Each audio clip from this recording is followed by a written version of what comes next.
can get this off with a screwdriver. Whoa! Welcome to Motos, Cades, and Coffee. Morning everybody, it's Andy from Motos, Cades, and Coffee. Today we're going to work on an oil change for my 2007 Royal Enfield Bullet 500. I'm going to show you all the tools that you need, as well as the tips, techniques, and how to do it. So come along, let's take a look and see how to get this oil change started. Okay, here are some of the tools that you need. I hope I got everything.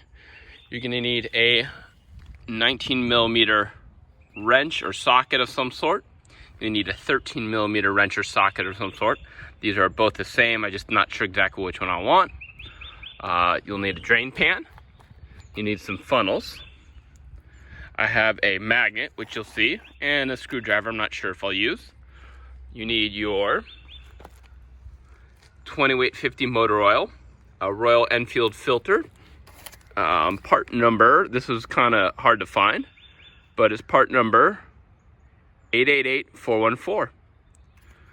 All right, I got some gloves, some towels, some cleaning solvent, as well as some tiki torch fuel, which is really kerosene. I'm going to use that to clean some of the filters. And then there's a Bullet service manual from Pete Snydell. So you can go ahead and take a look at that. And those are all the parts you need. There's my 2007 Royal Enfield Bullet 500. I think they made it carbureted into 2008. So this one has very low miles, 2,700 miles. I just bought it, so I'm going to do the oil change on it. They call it an iron barrel, I believe. That's the iron barrel, a little less horsepower than the newer ones, but 22 or so, I believe. And first thing we got to do is get it to run, get the engine oil up to operational temperature, so we'll go ahead and do that. What I'm going to do now is get the engine started and up to operational temperature. Go ahead and turn the fuel on. I'm sure each one starts a little different. This has electric start and kick start. Let me go ahead and just electric start to make it a little easier today. Turn it on.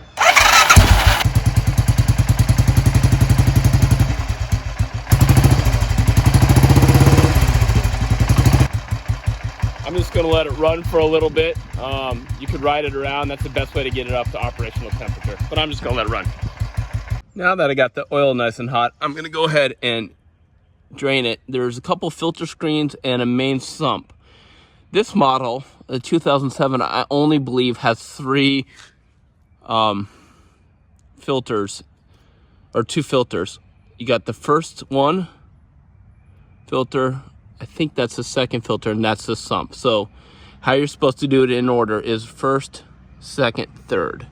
So drain this one, drain this one, drain this one, and that's what I'm going to do. They are 19 millimeter. We'll clean them up after I drain them. So let's see. Got my filter under there. Let's get the first one. 19 millimeter. On the center stand, by the way, that's pretty important. Keep it on the center stand. Very simple. It's coming out pretty easily. There it is. That is your screen filter. All right, not much oil is dripping out under there. That's the first one. I'm gonna go to the second one. Yes, not much room with the filter on there. Let's go number 2. This might be the actual sump. I don't think so.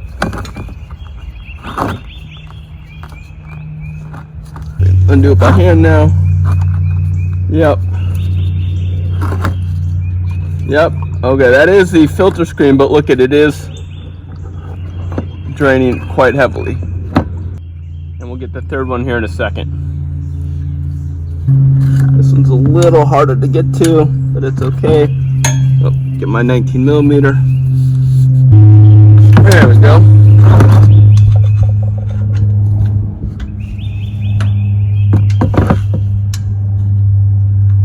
I don't think this is a filter screen, but we'll see.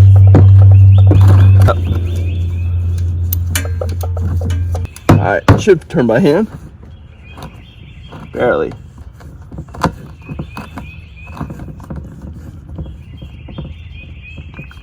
All right, there's more of a sump. All right, and I'll put that in the bucket as well. All right, we'll let that drain. My kerosene. Pour some in there. There we go. Let them soak. Pull them out with a magnet. Oh yeah, much cleaner. And I'll just use the rag to wipe them off. Yeah, there's nothing in the screen, so it's looking good.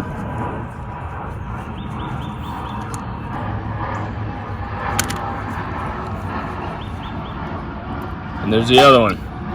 Yep, they're all looking good. Okay, now we gotta take the filter out, which is right here. And that is a 13 millimeter. I'll get my bucket here as well. I'm gonna go grab an extension. And I'm back with my extension. I'm gonna go ahead and loosen this guy up. Yeah, that's much better. There we go. Okay. There's your acorn nut. Also a brass washer. Let's see if I can get that off. See? I can get this off with a screwdriver. Whoa! That shot off hard. Be careful, I guess. All right, so there's our washer. Let me go get the spring housing. There it is. Spring housing. Take that washer off. Install a new washer, but I'm gonna go ahead and clean this up in the kerosene. And get this out. There we go. There's a washer. That's what you want your magnet for. And I'll put them in the kerosene. And there's another retainer for your filter. Take that little filter out, put it in kerosene. And let's see if I can get that nasty looking filter out. Little plier and a thinner screwdriver. I'm gonna see what I can do to get that out of there.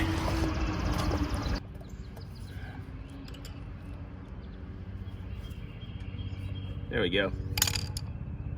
All right, that is the filter. Apparently you can get just a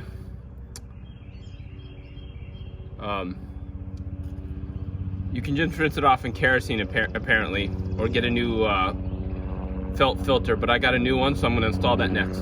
What I've decided to do is actually clean the filter. It's reusable. I did order some more ones, some more of them from Great Britain. Service manual says you can soak it in kerosene and clean it that way. I'll do that, and then as soon as the other ones come in, I'll put this filter in as well, the new ones in as well.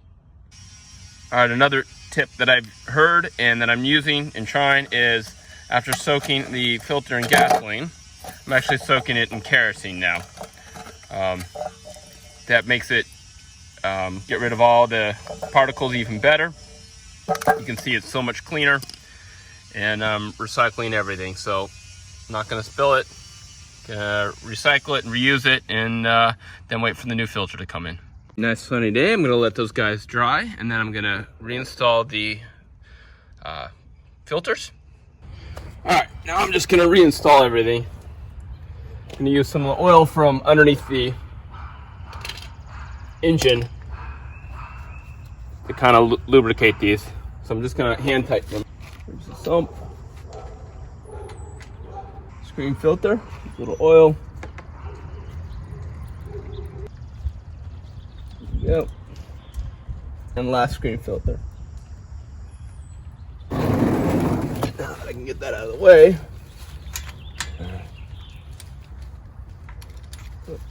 Just right. Okay.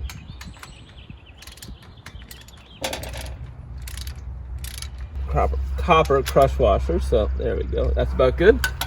Clean it up. There we go. Okay, so the filter's completely dry, and I'm gonna reinstall it. You can see it looks pretty much brand new. You got the filter, the cap, felt, washer, cover, lock washer, acorn. Okay, I'm gonna reinstall everything. Filter, cleaned it out in there really nicely. It's all nice and dry. Washer, or end.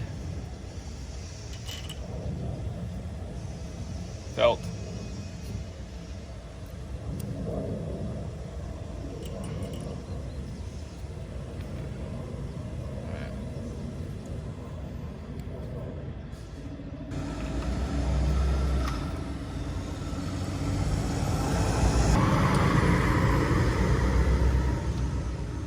And tighten again, it's 13 millimeter. That's about how tight it was. That is that. Okay, it's 2.25 quarts. So I'm gonna put 1.5 quarts in. Right there. All right. We'll see how that goes. That's 1.5 quarts. We'll let it sit for a bit, and then I'll check the filler level. Showing absolutely full, but I'll crank it around a little bit and then let it run and check it again.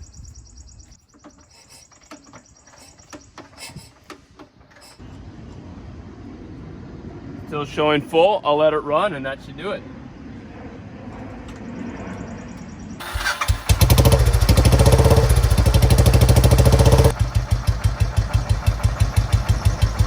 All right, let's check the oil one more time. That's full. All right, that's it. Hopefully you guys like this tutorial on how to change the oil on your Bullet 500 or 350.